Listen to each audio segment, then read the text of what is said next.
오늘은 무슨 날이죠? 네, 성탄절이에요. 크리스마스입니다, 여러분. 성탄절인데 아침에 성탄 예배 다 나왔죠?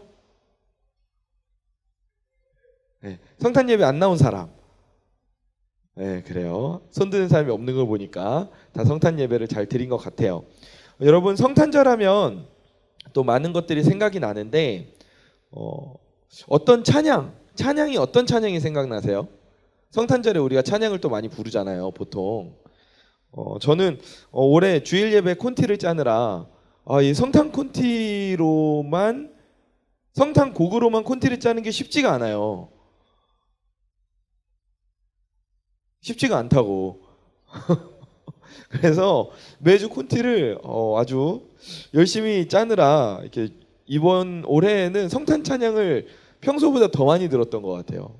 그러면서도 이제 어떤 기도를 했냐 하면 우리나라의 찬양팀들이 더욱더 많은 성탄 찬양을 내주기를 기도를 했어요. 그리고 더 많은 편곡을 좀 다양하게 해줬으면 좋겠다, 이런 좀 생각을 했는데, 어쨌건 다양한 찬양이 있죠. 어떤 찬양이 좀 생각이 나요? 화원이 어떤 찬양이 딱 생각이 나요? 성탄절 하면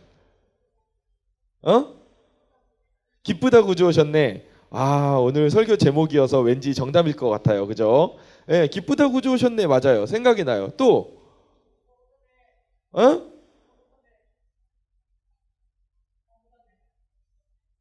뭐라고요? 그가 오셨네, 맞아요. 성탄 찬양이죠. 그가 오셨네. 그리고 또 어떤 찬양이 생각나요?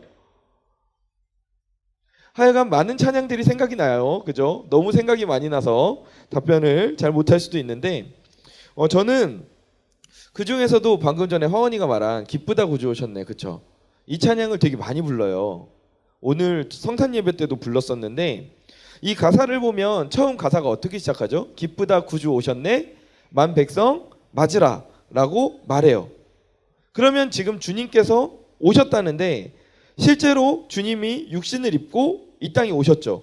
그분께서 우리의 죄값을 치르시기 위해서, 그리고 우리를 사망에서 생명으로 옮기시기 위해서 이 땅에 예수 그리스도께서 오셨단 말이에요. 예수님이 실제로 이 땅에 오셨는데, 그렇다면 기쁘다 구주 오셨네, 구주가 오셨어요. 그럼 지금 그 주님은 어디에 계시죠? 만백성 맞으라, 맞이했어요. 오! 맞이했어. 그럼 그 주님은 지금 어디 계시죠? 네, 바로 정답이 나왔기 때문에 오늘 설교를 마치도록 라고 하면은 안 되겠죠. 저도 저의 정해진 분량이 있기 때문에 이렇게 설교를 쭉 풀어가도록 하겠습니다. 이제 그 결론이 나오기 위해서 어떤 과정을 거쳐가야 되는지를 우리가 오늘 말씀을 통해서 함께 보게 될 텐데요. 지금 예수님은 어디에 계시냐? 어떤 이들은 사실 우리가 예수님을 쭉 생각을 해보면요, 그 예수님의 생애가, 교회 좀 다녔다는 친구들은 사실 예수님의 생애가 좀 머릿속에서 그려지죠. 예수님이 어디에서 태어나셨죠? 베들레헴. 베들레헴 중에 말구유, 그 동물들이 먹는 밥그릇에서 그 어린 주 예수 닐 자리 없어 그 귀하신 몸이 구유에 있네.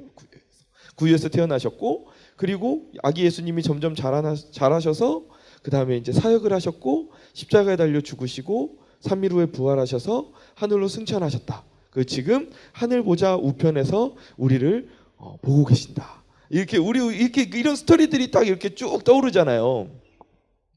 근데 이렇게 생각을 하다 보면, 그러면 주님께서 그 사역을 하신 그 기간이 어디까지일까? 그리고 주님이 지금 어디 계실까? 이 질문을 좀 하다 보면 어떤 분들은 예수님에 대한 생각이 십자가 위에서 끝나요. 십자가에서 달려 죽으심으로 그 사역이 다 완결됐지. 예수님의 스토리는 거기서 이제 끝났지. 그리고 또 어떤 분들은 아니야, 예수님이 그 이후에도 쭉 스토리가 있고 다시 승천하시고 언젠가 다시 오신다 그랬잖아. 그러니까 지금 하늘 보좌 우편에 계신 예수님께서 언젠가 이 땅에 우리를 위해서 다시 오실 테니까 그 재림하실 예수님을 우리 기다려야 되는 거야. 그러면서 어떤 분은 또 재림하실 예수님만 기대하면서 또 바라보면서 신앙생활을 한단 말이에요. 그러니까 신앙생활을 할 때도 이 예수님을 바라보는 시각이 다양해요, 그죠?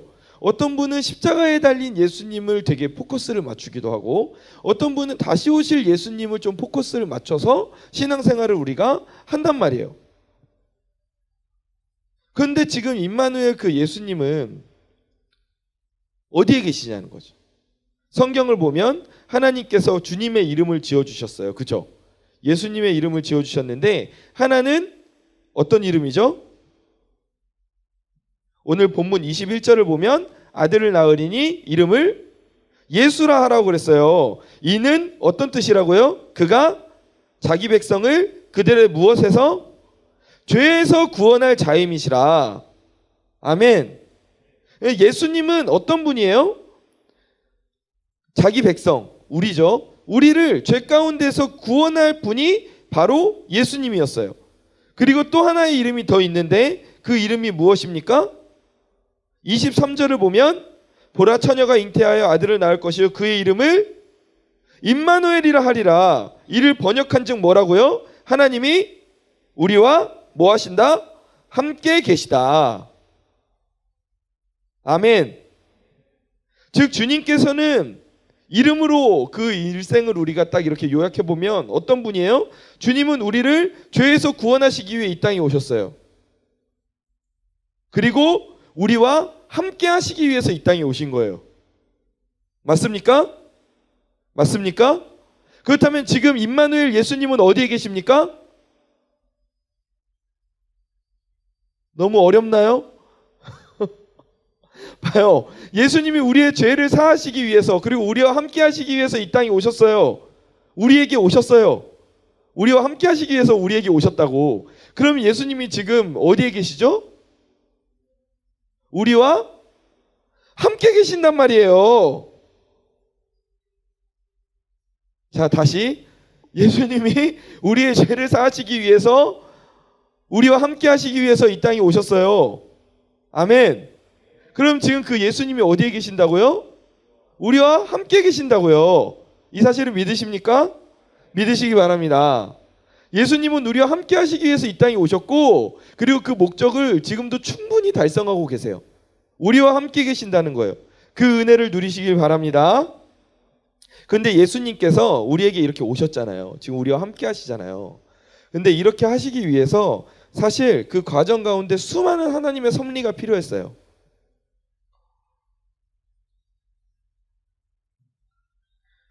임마누엘 예수님께서 우리에게 다가오시는 거야. 지금 이 시대를 살고 있는 우리에게 계속해서 다가오시는데 그 다가오시는 발걸음이 어디에서부터 출발하냐 하면 이 모든 우주가 만들어지기 전 창세 전부터 그 발걸음이 시작되시는 거야. 창세 전부터 예수님이 나에게 한 발짝 한 발짝 다가오시는 거예요. 근데 그 다가오시는 발걸음이 그 길 위를 걸어오실 때 이렇게 삼양천 보면 징검다리 있잖아요. 그 징검다리를 건너시듯이 하나하나 디딤돌을 건너시면서 우리에게 계속해서 다가오셨어요. 근데 우리가 지금 그 창세부터 지금까지 이 성경이 기록된 것들을 쭉 보고 지금 우리가 살고 있는 이 현실을 보니까 이 말씀이 너무 맞는 거야. 그리고 우리에게 다가오시는 그 예수님의 발걸음이 너무너무 느껴지는 거지. 그 발걸음을 오늘 좀 우리가 말씀을 통해서 보기를 원하는데요. 먼저 창세기 3장 15절에서 하나님께서 선포를 하세요. 뭐라고 선포하시냐 하면 내가 너로 여자와 원수가 되게 하고, 지금 사탄에게 하시는 말씀이죠. 네 후손도 여자의 후손과 원수가 되게 하리니 여자의 후손은 내 머리를 상하게 할 것이요 너는 그의 발꿈치를 상하게 할 것이니라 하시고, 아멘. 이렇게 말씀하세요. 하나님께서 임마누엘 예수님을 우리에게 보내겠다고 최초로 선언하시는 장면이에요. 내가 지금 너의 유혹에 빠져서 죄에 빠져 있는 내 백성을 구원하기 위해서 나의 하나뿐인 외아들을 여자의 후손으로 통해서 보내겠다. 지금 하나님이 우리에게 말씀하시고 약속하시는 거예요. 이 첫 번째 선포가 딱 이루어진 거예요. 그리고 이 선포를, 이 말씀을 이루시기 위해서 역사 가운데에서 수많은 디딤돌들을 세워가시는데 먼저 사람들을 세우셨어요. 하나님께서 아브라함을 선택하십니다. 그죠? 그리고 이스라엘 민족의 계보를 통해서 쭉 예수님을 태어나게 하셨어요. 근데 아브라함이 처음에는 아들이 없었잖아요. 자녀가 없었어요. 그런데 그 아브라함에게 외아들인 이삭을 주셨어요. 그리고 창세기 22장에서 이렇게 약속을 하시는데 내가 내게 큰 복을 주고 내 씨가 크게 번성하여 하늘의 별과 같고 바닷가의 모래와 같게 하리니. 근데 이 이유가 중요해요. 내 씨가 그 대적의 성문을 차지하리라. 또 내 씨로 말미암아 천하 만민이 복을 받으리니 이는 내가 나의 말을 준행하였음이니라. 그러니까 지금 아브라함의 후손, 이삭의 후손을 통해서 그 대적 사탄 마귀의 성문을 차지하고, 그리고 또 내 씨로 말미암아 너의 후손으로 말미암아 천하 만민이 복을 받을 것이다. 아브라함아, 이삭의 혈통을 통해서 대적의 성문을 차지할 자, 천하 만민이 복을 받게 할 자가 태어나게 될 것인데 그가 바로 예수 그리스도이다 라고 말씀하시는 거예요. 그러니까 하나님께서 지금 예수님을 우리에게 다가오게끔 하시기 위해서 아브라함부터 이삭, 야곱으로 이어지는 그 디딤돌들을 통해서 한 걸음 한 걸음 예수님이 계속 우리에게 다가오시는 거예요. 야곱의 때에는 어떤 일들이 있었습니까? 야곱의 이름이 하나님이 계명시키시는데 그 이름을 이스라엘로 바꾸셨어요. 그죠? 민족의 이름을 정해주시죠. 그리고 그 민족이 국가로 성장하게끔 하기 위해서 요셉의 때에 야곱의 일가족을 모두 다 이집트의 고센 땅으로 이주시키죠.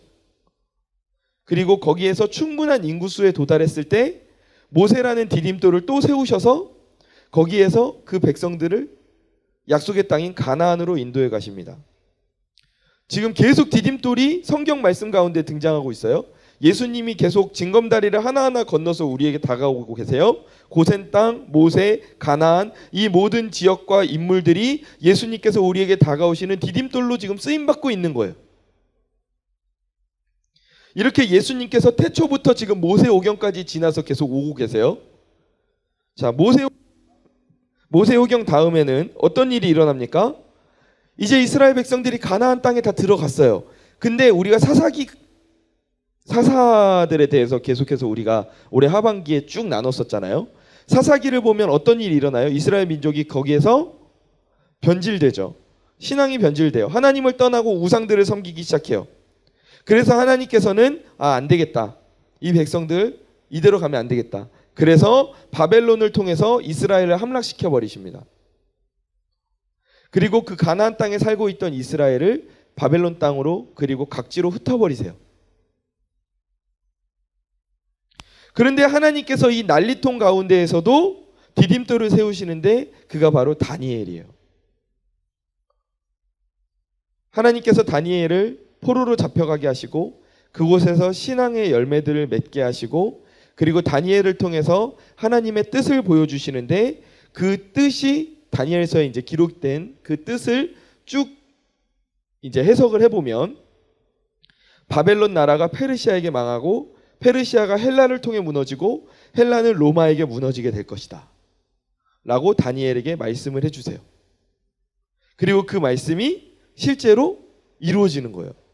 그러니까 지금 이스라엘 민족을 흩어버리신 그 가운데에서도 하나님께서는 예수님이 이 땅에 오셔서 우리와 임마누엘 하기 위한 세팅을 차곡차곡 진행하고 계시는 거예요. 그리고 그 나라들을 예수님이 우리에게 다가오시는, 지금 예수님이 우리와 함께 하시잖아요. 창세전부터 계셨던 그 예수님이 우리에게 다가오시는 징검다리로 그 나라들을 하나하나 사용하시는 거예요.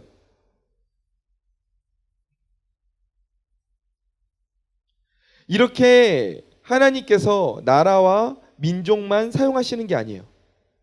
그 상황까지도 사용하세요. 어떻게 사용하시냐?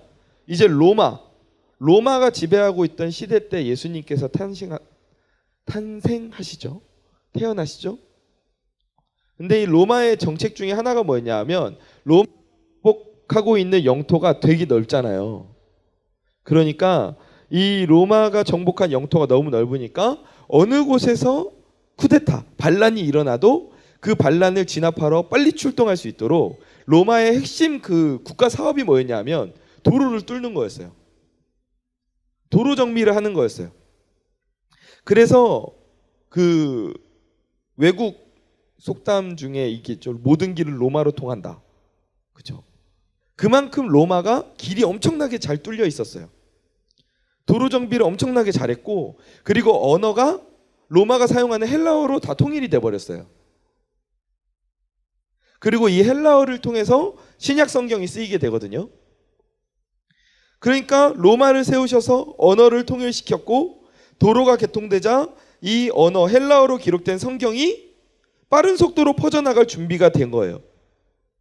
그리고 아까 말했던 바벨론에 의해서 이스라엘 공동체가 세계 각지로 이미 흩어져 있죠. 이 모든 상황 가운데에서 예수님께서 이제 이 땅 가운데 오시는 거예요. 그러니까 바벨론, 페르시아, 그리스, 로마, 그리고 로마의 국가 정책들까지 하나님께서 예수님이 우리와 함께 하시기 위해서 한 발짝 한 발짝 건너오셨던 징검다리로 하나님이 사용하시는 거예요. 하나님이 계속해서 세워가시는 거예요. 하나님께서는 언어의 장벽을 허무시고 예수님의 탄생 소식과 그 복음이 신속하게 증거될 수 있도록 길을 열어주신 이후에 예수님을 이 땅 가운데 보내주시는 거예요. 그리고 그 예수님이 이 땅에 오셨고, 또 그 2000여 년 전에 베들레헴에 오신 예수님이, 그 이스라엘 땅에서 활동하셨던 그 예수님이 지금 대한민국을 살고 있는 우리에게 임마누엘 하시기 위해서 어떤 디딤돌들을 거치십니까? 십자가, 부활, 그리고 승천이라는 디딤돌을 건너시죠. 그리고 성령을 우리에게 보내셔서 그 성령을 통해 지금 이 시대를 살고 있는 대한민국에서 2021년을 살고 있는 우리에게 임마누엘 하시는 거예요. 이렇게 예수님께서는, 하나님께서는 그 예수 그리스도를 우리와 함께 하게끔 하시기 위해서 창세전부터 수많은 디딤돌 징검다리를 세워가시면서 그 역사의 과정 가운데 우리에게 예수 그리스도를 보내주신 거예요. 그 예수님이 지금 우리와 함께 하시는 줄 믿습니다. 왜 이런 수많은 시간과 수많은 사건과 수많은 디딤돌과 징검다리를 거쳐 우리에게 예수님이 오셨습니까? 예수라는 이름의 뜻이 뭐라고요? 나를 죄에서 구원하시려고, 나를 살리고 거듭나게 하시려고 예수님이 이 땅에 오신 거예요. 그럼 우리에게 오신 그 예수님이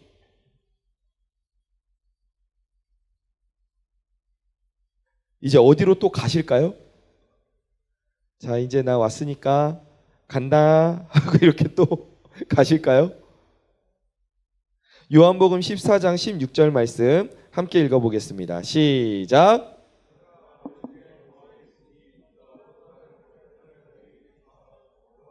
너희와 함께 있게 하리니. 아멘. 너희와 언제까지 함께 있게 하시겠다고요? 영원토록. 성령께서 영원토록 우리와 함께 하시는데 20절 말씀을 봅시다.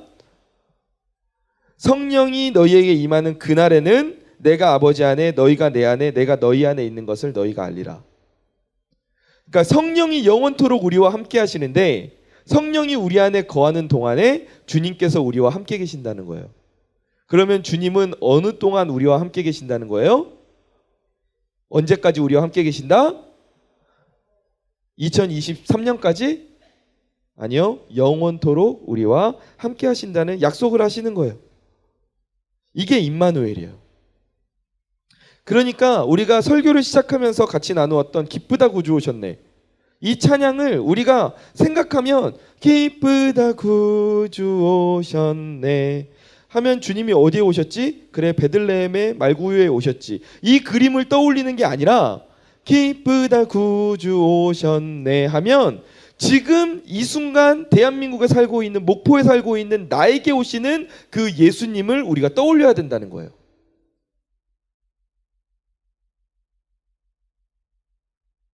아멘. 우리 이런 주님을 생각하면서 한번 1절만 불러볼까요? 기쁘다 구주 오셨네. 가사 안 띄워도 다 알죠? 네. 우리 무반주로 한번 불러봅시다. 하나 둘 셋 넷. 기쁘다 구주. 잠깐, 우리 박수 치면서 같이 한번 찬양해 봅시다. 박수 준비 야 해야지. 자, 박수 준비 야. 하나 둘 셋 넷. 기쁘다 구주 오셨네. 만백성 맞으라. 온 교회여 온 교회여 다 일어나. 다 찬양하여라. 다 찬양하여라. 다 찬양하여라. 아멘. 아멘. 이 주님께서 오늘 우리에게 임마누엘 하신 줄 믿습니다. 그 많은 디딤돌을 딛고 예수님이 우리에게 임마누엘 하신 거예요. 그리고 우리와 동행하시는 예수님이 다시는 우리를 떠나지 않으신다고 약속을 하십니다. 언제나 우리와 함께 하시는 그 예수님을 우리가 누리며 나누는 삶을 살기를 원합니다. 히브리서 13장 8절을 보면 이렇게 말씀하세요. 예수 그리스도는 어제나 오늘이나 영원토록 동일하시니라. 아멘. 태초전부터 우리를 구원하시기 위해서 각오하시고 결정하시고, 그래 내가 이 수많은 디딤돌을 세워서라도 내가 나의 사랑하는 백성을 구원할 가치가 있어. 너희들은 한 명 한 명 다 나의 소중한 자녀들이고 너희를 구원하기 위해서 내가 이 수많은 디딤돌들을 세우고 내가 그 디딤돌을 건너서 너희에게 갈 만한 가치가 있다. 그래서 주님께서 결정하셨고 그 결정이 어제나 오늘이나 영원토록 지금까지도 그 결정은 동일하게 이어지고 있는 거예요. 그래서 주님이 우리를 떠나지 않으시고 우리와 함께 계시는 겁니다. 나를 구원하시려고 창세전부터 창세기, 출애굽기, 레위기, 민수기, 신명기, 구약성경, 신약성경을 거쳐서 요한계시록까지 쭉 가면서 지금 이 시대를 살고 있는 우리에게 주님께서 다가오고 계신 거예요. 그리고 우리와 동행하십니다. 이 성경의 모든 말씀 속에 우리를 향하신 예수 그리스도의 사랑과 동행의 약속이 들어있는 거예요. 참 놀랍지 않습니까? 주님이 그만큼 우리를 사랑하셨고 우리에게 이렇게 오신 거예요. 기쁘다 구주 오셨네. 기쁘다 구주 오셨네. 누구에게 오셨습니까? 나에게 오신 거예요. 2000년 전 베들레헴의 말구유에 오시기도 했지만 우리는 그 찬양의 고백이 지금 우리에게 초점을 맞춰서 불러야 돼요. 기쁘다 구주 오셨네. 그렇지. 주님께서 나에게 지금 오셨지. 왜요? 나를 살리시기 위해서, 나를 구원하시기 위해서, 나를 붙들어 주시고 내 삶을 인도하시기 위해서 나에게 오셨다. 그렇기 때문에 주님과 동행하는 우리의 인생에는 언제나 소망과 기쁨이 넘치게 되는 거예요. 이 복음을 누리기를 간절히 소망합니다. 그리고 마지막으로 여러분들에게 이 말씀을 통해서 한 가지 더 나누고 싶은 이야기가 있어요. 하나님께서 이 역사 가운데서 수많은 디딤돌을 세우셨듯이 오늘 하나님께서는 우리를 또 다른 디딤돌로 세워주시는 줄 믿습니다. 왜 우리를 디딤돌로 세우실까요? 지금도 아직도 복음을 듣지 못한, 아직도 예수님과 동행하지 못하는 이 땅의 수많은 영혼들을 위해서 예수님께서 오늘 우리를 디딤돌로 세우시는 줄 믿습니다. 특히 우리 졸업생들에게, 오늘 졸업 예배 드리죠. 우리 대학부를 졸업하는 우리 졸업생들에게 꼭 부탁하고 싶어요. 여러분이 대학부 시간을 지내면서 아마 교회 곳곳에서 헌신하고 섬겼을 겁니다. 찬양팀에서 섬기기도 했고 또 부서에서 섬기기도 했고 아마 많은 곳곳에서 여러분이 열심히 섬겼을 거예요. 여러분의 그 헌신이, 여러분의 섬김이 누군가에게 디딤돌이 되었다는 것을 꼭 기억하시기 바랍니다. 그리고 여러분이 그 삶의 자세를, 디딤돌로서의 삶의 자세를 청년부에 가서도 계속해서 이어갔으면 좋겠어요. 교회에서 디딤돌이 역할이 되어주시고 여러분의 가정에서, 직장에서, 학교에서 여러분이 예수 그리스도의 디딤돌이 되기를 간절히 축원합니다. 그리고 여러분을 통해서 또 누군가가 예수님을 만나게 되고 예수님과 동행하게 되는 놀라운 역사가 일어나기를 축원합니다. 그리고 이게 졸업생뿐만 아니라 지금 우리 대학부 재학생들에게도 동일한 은혜가 부어지기를 간절히 축원합니다. 여러분의 헌신이, 여러분의 섬김이 하나님 나라를 위한 디딤돌이 됨을 기억하며 올해를 한 해를 우리가 잘 이렇게 보냈는데 코로나 상황 가운데에서 내가 무언가를 어떻게 섬겼을까 이렇게 많은 생각이 들 수 있지만 여러분의 그 섬김이 분명히 하나님 나라의 디딤돌이 되었다는 것, 그리고 내년에도 우리의 인생이 하나님 나라의 디딤돌이 될 것이라는 것, 그리고 그렇게 되기 위해서 우리가 예수님과 동행하며 오늘 하루도 살아가야 되겠다. 나와 함께 하시는 예수님의 그 은혜를 꼭 기억하며 살아야겠다. 기쁘다 구주 오셨네, 나에게 오신 그 주님을 기억하는 저 여러분 되기를 주님의 이름으로 간절히 축원합니다. 우리 양옆에 마지막으로 인사 나눠봅시다. 기쁘다 당신에게 구주 오셨습니다. 시작. 기쁘다 당신에게 구주가 오셨습니다. 함께 찬양하며 나아갑시다.